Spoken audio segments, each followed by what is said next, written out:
Sonya Lutter, a very warm welcome to the Humans versus Retirement podcast. Thanks, Dan. It's so fun to be here in the United States, and you're over there. The beauty of international podcasting. It is amazing. Yeah, so cool. Sonia, we first met this year at the Back to Why Financial Planning Conference here in the UK.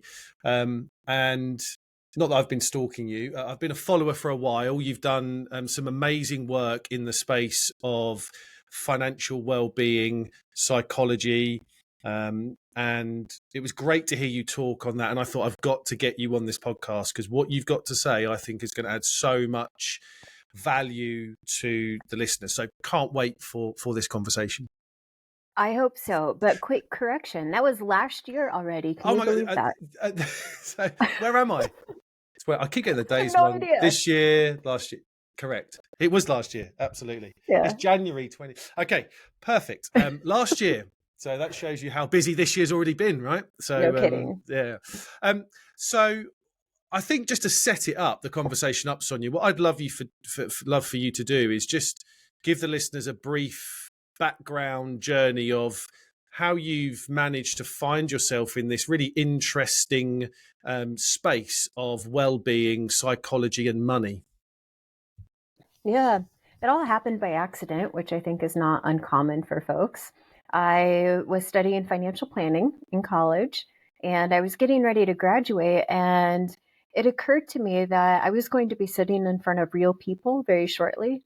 And I had no idea what I was going to do if the clients started arguing in front of me or crying in front of me. And I felt very ill prepared. So this led me down the journey of, in the same hallway that I was taking my classes, there were posters, old-fashioned paper posters that somebody wrote with their hands, just handwriting, nothing fancy, on, do you like working with people? I was like, well, yes, I do. And so I got myself into a marriage and family therapy program. And this was such a fascinating experience because here I was studying therapy, and there were my colleagues, my therapy colleagues, were having conversations with their clients about money. Their clients were wanting to have conversations about money. And the therapist did not want to have these conversations because they didn't feel comfortable talking about money themselves. So they would redirect the conversation. Meanwhile, I'm still talking to all of the people that I went to college with who are now working as financial planners. And one person, mind you, this has been 20 years ago, said that a client started crying in his office. So he just canceled the meeting and rescheduled it for a different day. And I thought, wow, there's a huge missed opportunity here that we need to be bringing these fields together and having conversations together. So really it was during that time that I got interested in how do we combine the fields more closely. And one of my assignments in therapy school was to find somebody who was doing something that I wanted to do after graduation. And I found Ted Klontz by accident, just through a standard Google search. And I called him up. He had never heard of me. I was a student. And he answered the phone, and we had such a delightful conversation for hours. And that really started me down the journey of co-founding the Financial Therapy Association. What a great person to pick the phone up to, and have that conversation. Yeah. If there's a bigger brain on this subject, I don't know what it is. So and I hope to get Brad on the podcast. I've kind of sent a little message out there, so I think it'd be really cool to have a conversation about this stuff. And so of that. Also, you should know that Brad is Ted's son. Yes, absolutely. So my conversation was Ted. Yes, but Brad is also really great. Yeah. No, the whole family have been instrumental in a lot of this work, right? Absolutely, yeah. And that kind of obviously led you to, and you've written some amazing blogs, some research papers, and you've started, an amazing business around, and you've wrote a book called Love and Money, which I'm sure we'll get onto, around bridging that gap between financial planning, mental health, well-being, couples. And I think all of that plays into the crux of this podcast and the conversations I have around the wonderful man-made thing of retirement, that everyone goes through.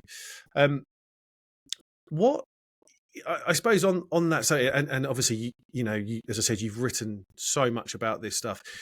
How intertwined and kind of intermingled are well-being and money? What how do you think that these two things coexist, and how are they kind of one of each other, the same side of the coin?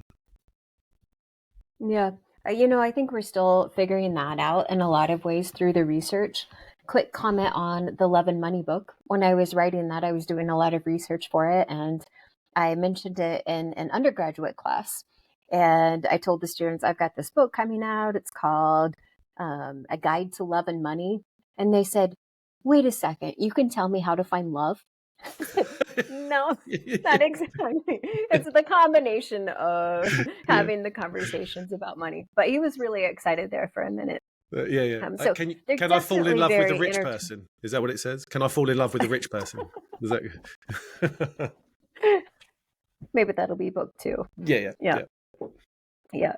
Um, but there's a lot of correlations between all areas of well-being and financial well-being. Gallup has some amazing research that looks at this, and other people have done some research. And really, what I'm fascinated by is which one comes first. Is it the money that leads us to these happier relationships, or is it the happy relationships that we're okay with our financial situation? Hmm. And there's this one study, it was in the Netherlands, a Dutch study that looked at the correlation between income and self esteem. And I really like that paper because it's easy to assume that um, maybe people who are more outgoing and feel good about themselves, this is what's leading them to have good incomes. But it's actually the other way around. It is that to a certain degree, but as we can see that when people have higher incomes, they tend to report a higher self-esteem.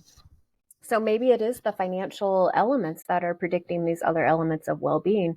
And we see high correlations between wealth and health.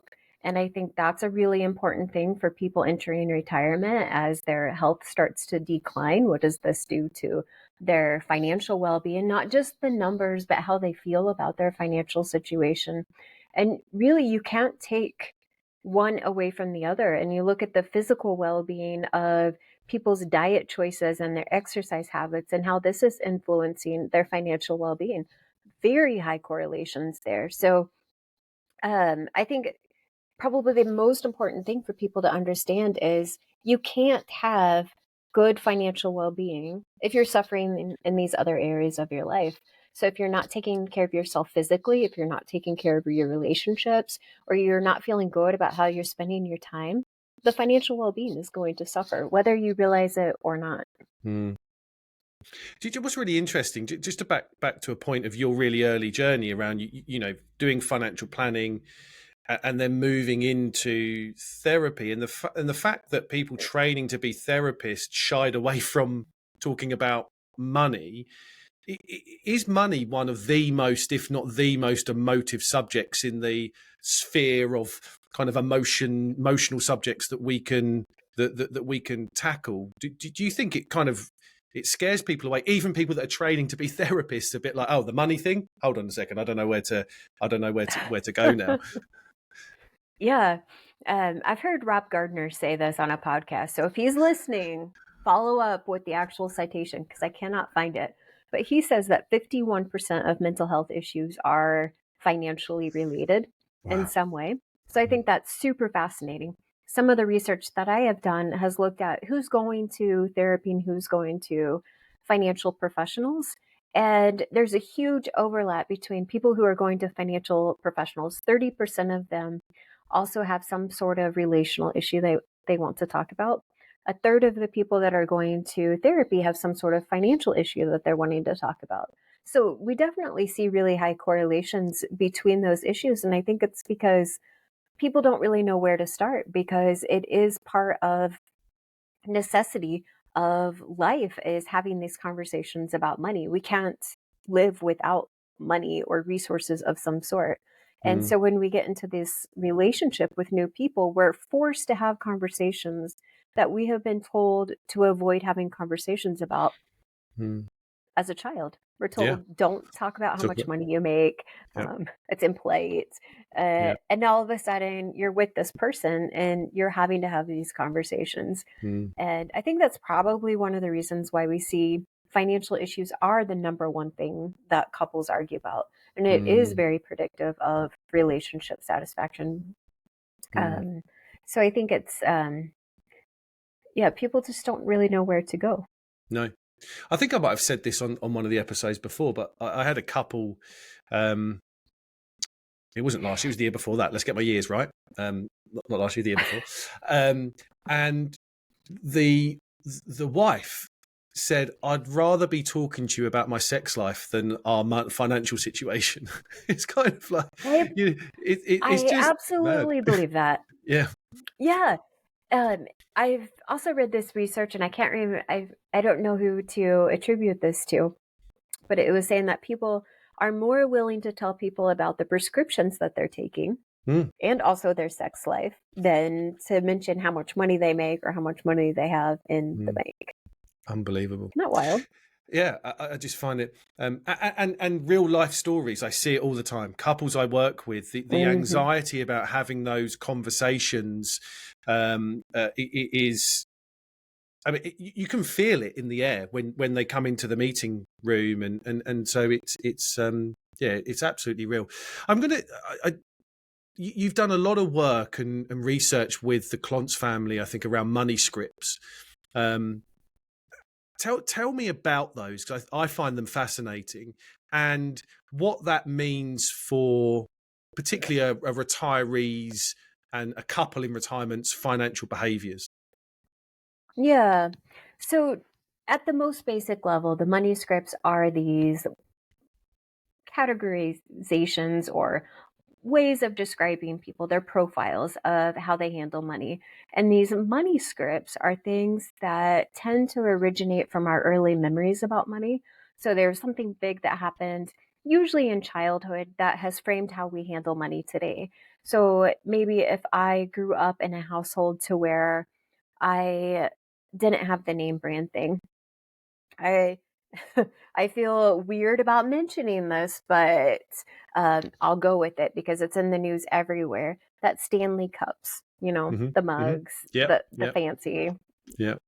It's all over in the news this week. I don't understand why. There must have been something big that happened, and Yep. everybody has to have the Stanley Cup, and even children, like 8-year-old children, are asking for the Stanley Cup, not these other things. So if I'm a child and I'm not carrying around the Stanley Cup, my children have to take water bottles to school. They are not taking them in Stanley cups. But maybe if they are getting made fun of because they don't have the cup, then this tends to give makes their self-esteem suffer. Perhaps it makes them feel inferior, that they are maybe even being bullied because of this. And if they continue to have experiences like this throughout their school years, what we tend to see is maybe people who are adults who are very much a money worshiper, and they want all of the stuff that displays their wealth.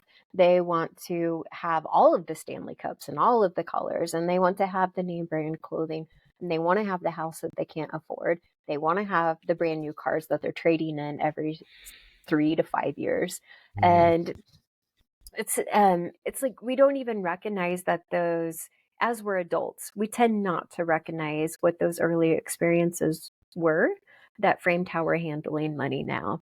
And so we've got the money worship, the money status, money avoidance. So people who want nothing to do with money for whatever reason this might be that happened to them early in life.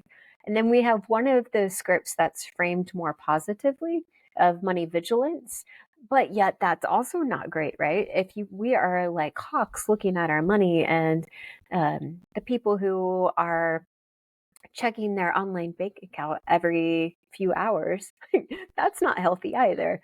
So it's really just these attitudes towards money that have kind of gradually formed how we handle money as adults.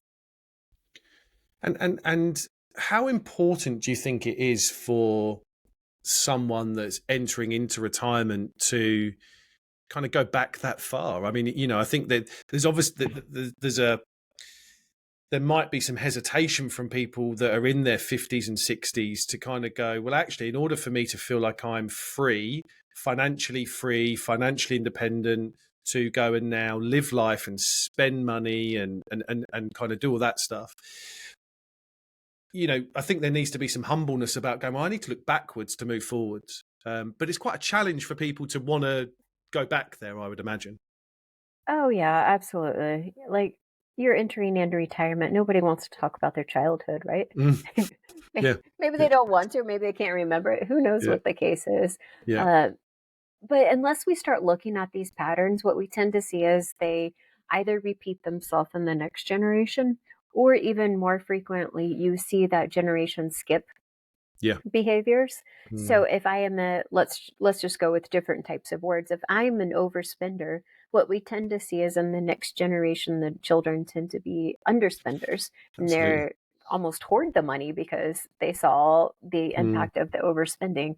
So, unless we're willing to at least engage in some sort of conversation about what these patterns are, we're setting our children up for failure in their adulthoods and into their retirement, and even our grandchildren. So, I think that's pretty good motivation to at least attempt to look at what some of these behaviors are. mm. Um, but also, if we don't, one of the biggest challenges I see for retirees, I would be interested to hear your perspectives as well, is the unwillingness to spend money. They've spent a lifetime saving this pot of money that is designed for this very moment in life, and yet they don't want to spend it. And why is that? Is that because they see money as a status symbol, and now their status is going to decline and they're not going to be important anymore because their bank account is no longer going up, it's going down. And and so just being willing to engage in those conversations about what money means and how can we provide other ways to feel status in our life, to feel importance in our life. Now, I mentioned the Gallup research, and one of the things that I think is so fascinating about what they have found is that career well-being is the very foundation of a best possible life, they say. So, out of all of the areas of well being, it's career well being that tends to have the biggest impact on our overall well being. And if I'm giving up, career well being doesn't necessarily mean my job, it means how I'm spending my day. But for a retiree, they have given up what used to be their career well being. So, how they spent their days is now it's done, it's over. And now they have a different way of spending their days, which is now their new career well being, which might be volunteering in the community, it might be helping their grandchildren, who knows what it is, but they still have a career element. It's just much different than what they've ever thought about before. And if we're not taking a look at how I view money and its importance in my life and how I'm going to spend it, then it's going to make that transition so much harder of what is this new way of how I spend my days and how I view myself in a larger context of society. You kind of nicked the question I was going to ask, or the statement I was going to say. Right? I think that money vigilance, money vigilance, money script, it is the one I see so much when it comes to retirement. That I've worked hard to get to this point. I now feel very, very vulnerable to now deplete the thing I've worked so hard for. But the push and pull I've got, people I work with know deep down that they should spend their money. They know that they should enjoy the fruits of their hard work and labor and spend their money.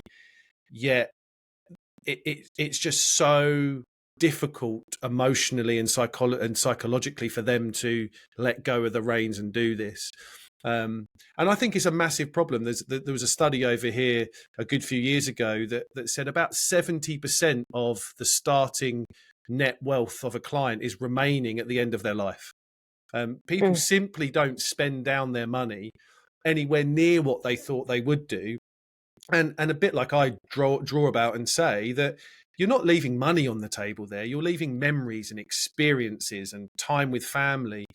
And I think if there's one thing that I would really encourage people to think about going forward, it's how it's not the numbers, right? I could put it doesn't matter what cash flow says. It doesn't matter how pretty the spreadsheet looks. It doesn't matter how certain your outcomes are. It doesn't matter how much money you've got. It doesn't matter whether you know you've got enough money. No matter what I show from a numbers point of view, it isn't going to change the fact that you feel really vulnerable when spending your money.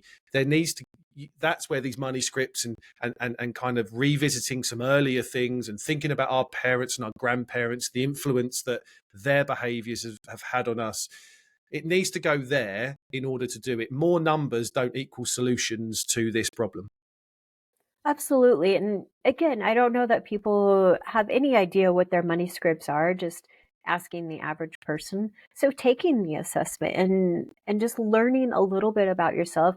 And even if you don't want to talk about why it is that you have this particular money script, it's useful information to think about, okay, I am money avoidant and I don't want to have any conversations about money.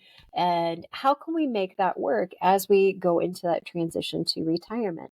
Maybe I need some automated system so that I don't have to think about the money. And yet I can feel secure that I am not going to run out of money, and providing some of that reassurance to clients in a different way, that we're not talking about the dollars and the cents, Mm, pounds, and talking more about the meaning behind that money. mm. Carrying on this theme, I want you to can I ask you to put your marriage therapy hat on now, please? Um, Okay. so kind of we've said that freely spending your hard-earned money is I think one of the biggest challenges. But I'm interested to get your take on how this plays out with couples, because I often find that both couples have differing opinions and views on this, right? So it's very rare that both Mhm. people are either hoarders or spenders. There's a conflict that happens here.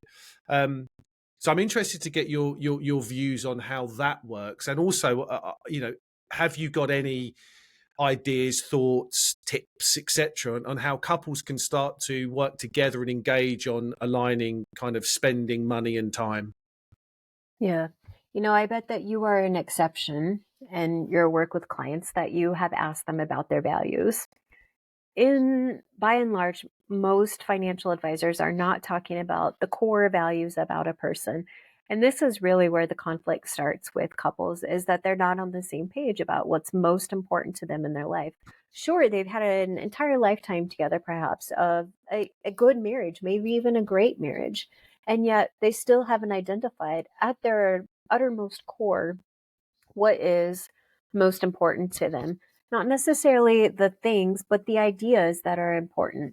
And that's when it comes to spending money that it becomes so much more important. You went through a life and you've had necessary bills to pay, you've had maybe children to take care of. So it's been pretty structured in terms of how you spend your money. Then you get to this point in life to where things are more open, and now you get some flexibility in how you spend that money that you've saved throughout your entire life. And how we spend that money is a direct reflection of our core values. And this is where it runs into conflict for couples. And so really it's getting it out there. What are our values and how can we make this work for both of us so that we are both adhering to our values? So for me, for example, I am very much a philanthropy driven person, and I'm always looking for the next thing. Well, maybe we should support this or that. And that's not a core value for my husband. And so it does create conflict until we identified, okay, well, I really like philanthropy. And his thing is he's into brewing beer. And so whenever we have extra money, it's like, oh, we should buy this new equipment or that new equipment, which both are fun. But really, it's come to this analysis of how can we be sure to allocate money that is adhering to both of our values. And so a tip that I have used with couples, and I think it works very well, is to visually highlight what our core values are. And there's lots of different assessments to get to each of our own core values. And surely there's some sort of alignment at some point in time, but we're going to have different ones. And so what I do with them is we look at each person's set of core values. What are the things that are most important to them? Family, exercise, adventure, philanthropy, whatnot. And then we I draw out a bullseye. So 3, maybe 4 rings out. And we say, okay, looking at your list, where's the overlap? And there's, like I said, probably some overlap. And we're going to put that in the center of the bullseye. And then we're going to put whatever we agree upon as our collective next value in the second ring, and so on and so forth. And I probably wouldn't go out more than 4 rings, like I said. And then I have them on sticky notes write down what our goals are, or maybe I'll write it down for them. So we've talked about a vacation, or we've talked about buying a new car, or we've talked about traveling abroad, or visiting our children every month. And then we start putting those on the different rings of the bullseye. And maybe we have some goals written down, or ways that we've talked about spending the money or not spending the money that don't really align with one of those 3 or 4 core values. We don't throw the goal away. We just put it on the outside of the bullseye. And then we start looking at it. Okay, so how can we make sure that both of you are cared for, and that we are aligning what you're doing with these things that you're telling me are most important for you? And I have found that that's actually really enlightening for both of the partners, because it's not a conversation that they've necessarily had before. And it's very visual. Most people are more visual than just theoretically, oh, we should do this or that. And so it puts it out there, and it lets them collectively decide how they want to allocate their resources so that both of them are getting something for their core values. Mm. That's such good advice. I think it's I've kind of done something very similar, but I think one of the dangers I see with couples in this space is that I think they all of a sudden feel like they have to be kind of one. It's kind of like, either they Yeah, both retire at the same time, right? Or kind of, they're both slowing down. And it's like, well, we need to find a load of common stuff. But actually, that's where conflicts can start to happen. I say to people, it's okay to have kind of 3 strands of this. You have your strand, your partner and spouse has their strand, and then you have the things that you love doing together, right? You don't have to do everything. You're still an individual. And if you spent 30 years of not being in each other's pockets, it's going to be really challenging for you to then all of a sudden be together, right? It's kind of like, that's absolutely. so. I think it's okay to have your thing, and it's okay for your partner and spouse to have their thing, and you will absolutely have common ground, and you figure out where time and money is spent on that spectrum, as you said, within that within the graph or the bullseye or the dartboard, or whatever you do it. I think people can find their own visual, right, whatever they want to draw, and sticky notes on certain things. I think it's a great thing to do as you're preparing for retirement. Yeah, I love that idea that you're also talking about, tips to reiterate. We don't have to do everything together. Mm, And again, I'll go back to some of the Gallup's well-being research, because they have so much of it. They talk a lot about social well-being and staying connected with friends, and ideal amounts of time to spend with other people. And there is a key number of hours you should spend with other people, and it's 6 hours per day that you should be engaged in social wow. Yeah. interactions with other people. Yeah. So 6 hours a day with my spouse. Um, right now, I think I would lose my mind if that was my only social interaction. So we need to diversify that a bit, right? Yeah. Yeah. Every day to have 6 hours of social interactions, and if it's a single person, Yeah. it's going to become overwhelming. Yeah. So thinking about just different ways that we want to incorporate that throughout retirement. And Mm, they even have some research that looks at who those friends are mm, and what types of conversations. And I think it's so fascinating that logically a friend is happier. That has a direct impact on your happiness. mm, But having a friend of a friend of a friend who is happier has a bigger impact on my happiness than an increase in income. Isn't that Fantastic. crazy? It's crazy. Wow. Yeah. So get involved with other people Yeah, and yeah. have those social interactions. I think it's great. I'm just trying to think. The only thing I would like to spend 6 hours with is probably my dog. I reckon that would be it. I reckon I wouldn't get bored of him.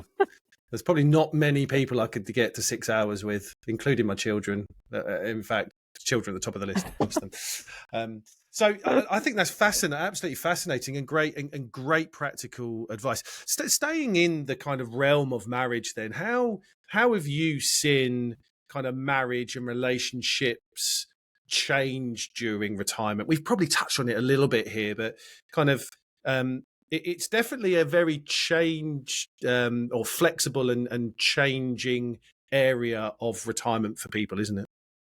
Oh, yeah, sure. I was used to spending my time how I wanted to spend my time, and now there's somebody else looking after how I'm spending my time. And that is stressful. And we see some of those spikes in anxiety and just changes in general well-being as a result of that shift from having my day pretty structured to where now it's not at all structured. And you can physically see it in people when they enter in retirement and they don't have a clear plan with changes in their physical well-being and how they're sleeping, etc. And of course, this impacts the couple relationship, right?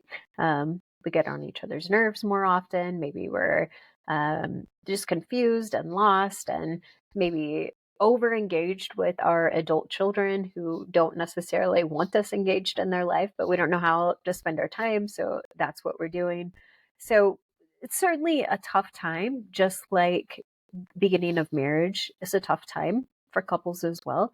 Just like having children is a tough time, just like children going away to college is a tough time. It's another one of those major transitions, and you have to be on the same page of how you're going to approach that scenario. And do you want to spend 6 hours a day in social interaction with each other? Mm. There might be some couples who want to. Mm. Um, I would Yeah, prefer hanging out with my dog as well yeah, for 6 hours every single day if I had to pick just one. yeah. Uh, but I think you've got to have that conversation before you enter into the retirement period. Just like before you get married, let's have a conversation what that looks like Mm. before we have children. All of those major transitions and reevaluate it as you go along. Mm. I think the statistics are very similar in the US than they are in the UK. There's been a huge rise in divorces in the over 60s. I think it's been like a 65% increase in the last 10 years in the UK. And I think that goes hand in hand with how retirement has moved, hasn't it? It's people are retiring earlier.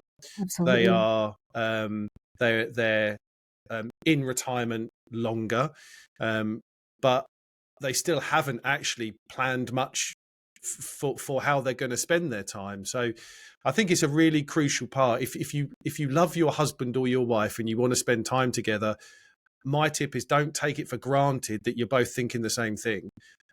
You need to work Right. on this, and we do some exercises in our retirement planning playbook around how you're going to spend your time. So we try and get people to block their time mornings, afternoons, evenings. I try and delve a bit further and go, let's do it hour by hour. What does a day look like? What does a week look like?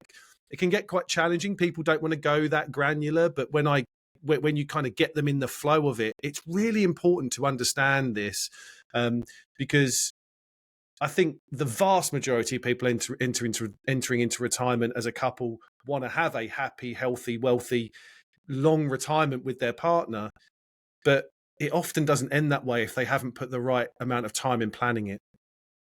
Yeah, just like the start of the marriage, right? If we just enter into it and think it's going to be Mm, hunky dory without having a conversation about who's doing what within the mm, household, mm, it's not going to end well.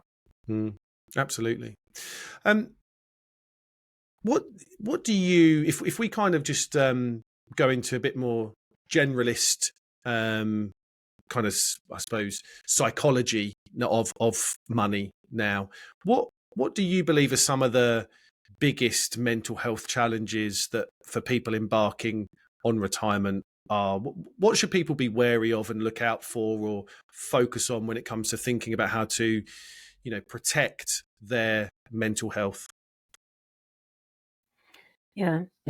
So again, I think the statistics are fairly similar between the US and the UK here too. Pre-COVID, we saw that general anxiety rates were 1 in about every 12 people were suffering from anxiety. Post or suffering from anxiety pre-COVID.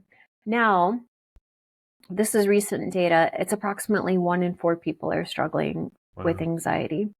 Pre-COVID, about 1 in 17 people suffered from depressive symptoms. Now, 1 in 5 people, and this is across the spectrum of age. And recognizing that of all of the people entering into retirement, 1 in 4 to 1 in 5 are struggling with anxiety or depressive symptoms. So within a couple relationship, that's a pretty high likelihood that one of you is probably Mm, suffering at that point in time. And it's wild to think about the general acceptance of seeking help or awareness of mental health as a thing that we should take care of. That's not just, in quotes, the crazy people. That's a real thing that has real impacts on our life. It has only been within the last 50 or 60 years. So mm, you're talking about a person who's entering into retirement. Their parents were not on board with talking about mental health because that was only for literally the word insane people. mm, And so if I grew up being told that we don't talk about mental health, we're also not talking about money. And here I am entering into retirement. How willing am I to have conversations about mental health? Probably not very much. For the younger generations, it's more accepted and we're more willing to talk about anxiety and feeling down and maybe losing sleep because we're worried about things. But people going into retirement came from a different generation that we didn't talk about these things, and they're probably not as willing to seek the help that other generations might be. And so I think it's really important for you to look after each other in that partnership.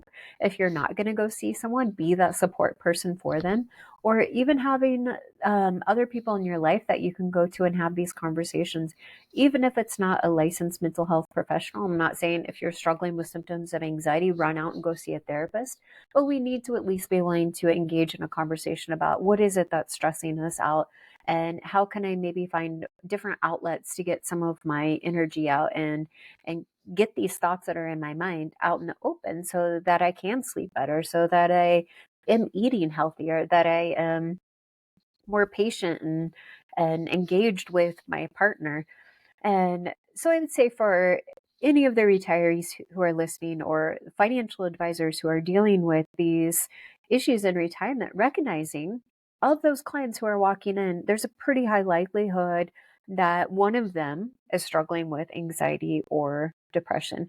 And at least putting it out there that you're willing to listen to them or providing resources, providing newsletters or other sorts of resources that are not as quote mental health oriented, but we can mm, still provide some of that direction for them. mm. Do you think that part of the challenge, I think you mentioned this earlier on, do you think part of the challenge around some of the mental health challenges is purpose or lack of? Um, Yeah. you wrote a really good, I read it this afternoon, a really good piece on purpose. And I've done quite a lot of work around because I think it is one of the more fundamental things. So how important do you think purpose is to Yeah. overcoming these challenges and leading a happy and fulfilling retirement? Yeah. It's hard to be happy without purpose, right?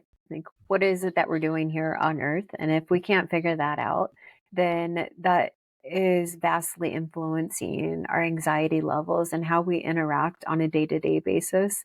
And maybe, um, I'm curious, was it in my blog that you read this? What's that? The purpose article was at the blog. Yes. Yeah. Yeah. Okay. I'm trying to reflect upon what it was I said in there. Yeah. And so I was asking a mentor about this, and just like, I don't know what I'm doing. He's like, well, maybe your purpose is simply to care for the people in your life. And I was like, really? Like, it's that simple?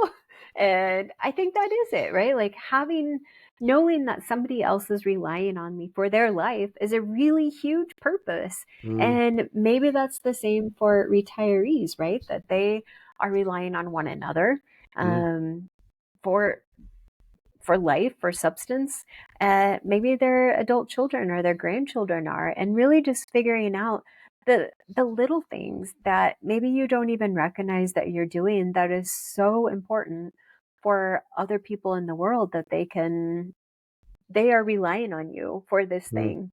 mm, And that's a pretty big deal. And to be able to have the insight to reflect on the things that are not immediately in front of your face and the impact that you are having on those things is pretty cool. mm. Do you know what, one of the real key takeaways I've kind of taken away from what you just said is that I think people think that purpose has to be this change the world thing. Purpose has to be big. I have to have big purpose. But the happiest people I know find purpose in the smallest things, right? As you said, it's, Absolutely. and so you don't have to look too far to find a a purpose. You don't have to go and change the world to figure a thing that gives you the reason to pull back the duvet. So I think that's a really interesting mindset for retirees to get into. Yes, you are leaving a career where you might have had status and success and all of that, but the thing you're retiring to doesn't have to be a level above that. You can find purpose in other, maybe more smaller things that might deliver more happiness. Yeah. Yeah, isn't that amazing? And even if you don't have children, I use that example a lot because I have 3 children and they occupy all of my day every day. So Mm, it's very top of mind. But for even with people without children, you're thinking, oh, well, I don't have any purpose because nobody's relying on me in that way. That's absolutely not true. Just thinking about your daily interactions, and maybe somebody is counting on you as the person who they see walking their dog every morning or in the grocery store, and you're the person who's always smiling, and that brings a smile to their face, and it makes them reevaluate their day and be more patient in what they're doing. So you mm, don't, yes, you said it perfectly, that you don't have to look far. Like, mm, there are little things that we are doing that other people are counting on us to do, and mm, is that not your purpose? mm. Absolutely. Um, Sonia, you done some research and study and wrote something entitled, I think it might be a bigger title than this, but kind of "Want to Be Happy, Find a Financial Advisor." Um, Mm-hmm. Talk to me about that. I mean, not that this is, well, it is a plug for what we do, because I think everybody I work with is happier than by working with me. How could you not be? Bless them. But kind of what, like, what does your research say? Because I often think that it's ignored by people. Um, you know, Maybe people want to start working with a financial planner because they want to get better returns on their investments. Maybe they Yeah. want to start working with a financial planner because they want to save taxes. But that isn't the value or that isn't the entirety of the value. And in fact, it's not the most valuable thing that we offer. Yeah. Yeah, that was really fun research because we found a lot of neat little nuggets within that. So, one of the things was people who are working with a financial advisor were happy on all of the domains that we looked at than people who weren't working with a financial advisor. Everything else about them was the same: their age, income, wealth, holding all of that stable. So the only factor that we're looking at being different is you have an advisor or you don't have an advisor. People with the advisor, if we look at the average, they were always above average on impact, feeling like they had impact in their life, feeling fulfilled, feeling like they had purpose or that they were making a difference, and they felt more grateful. And we saw that people without who were not working with a financial advisor were below average on all of those various elements of happiness that we looked at. And we saw that this was, again, across wealth levels. But one of the really fascinating things is when people get to wealth of $1.2 million, this was in the US, obviously, we saw huge deviations in happiness among the people who were working with a financial advisor or not. And so, again, before 1.2 million, still you have an advisor, you're happier than those without. But at the 1.2, it just like skyrockets difference between the two groups. And I think it's because the financial advisor is providing some of that roadmap of we have now met all of our needs and we are good to go on all of the basic check marks that people expect for someone like me. But now what do I do with this other money? And how do I use it to fulfill my goals that align with my values? And the financial advisor is there to guide those conversations. Another really fascinating thing about that research is we saw that people who were working with a financial advisor did have higher financial satisfaction. That's not surprising because you're talking about money and you probably have a better idea of what's going on with your money. But also, people who are working with a financial advisor had higher relationship satisfaction than people who were not working with a financial advisor. And that is pretty profound because we weren't controlling the type of financial advisor they were working with. It could have been any financial advisor. But I think what we're seeing is when a couple is going to a third party to talk about their financial situation, even if the financial advisor doesn't want to talk about relationships, they're talking about the relationship because it's our joint life and what are we doing with our joint life together. And so they're forced to have some of those conversations about their current status and projecting into the future of our financial situation together as a couple, or in other words, our future relationship status. And that's a pretty remarkable thing that financial advisors are able to offer without even realizing that they're doing it. So cool. So big tip to everyone out there: if you want to be happier, just grab a chat with me, and we can do that, or any other cool, really good financial planner out there. Just book a call and have a chat. Yeah, exactly. Yeah, happiness. The key to happiness is solved. But in all seriousness, I think is absolutely true. I think. Well, I know the feedback that we get from our clients is not, oh, thank you for, getting a 3% return on our money. It's never that. It's thank you for giving us freedom to do this. Thank you for allowing us to do this. I've gifted my son or daughter this and never would have done it if you weren't there. We've gone on this holiday and we never would have done it. I've never felt so free. Every good financial planner has got these these quotes coming out of their ears, and I think it's lovely to get a study to really back that up that suggests that that's the case. Yeah, it was a lot of really good nuggets within that one. Amazing.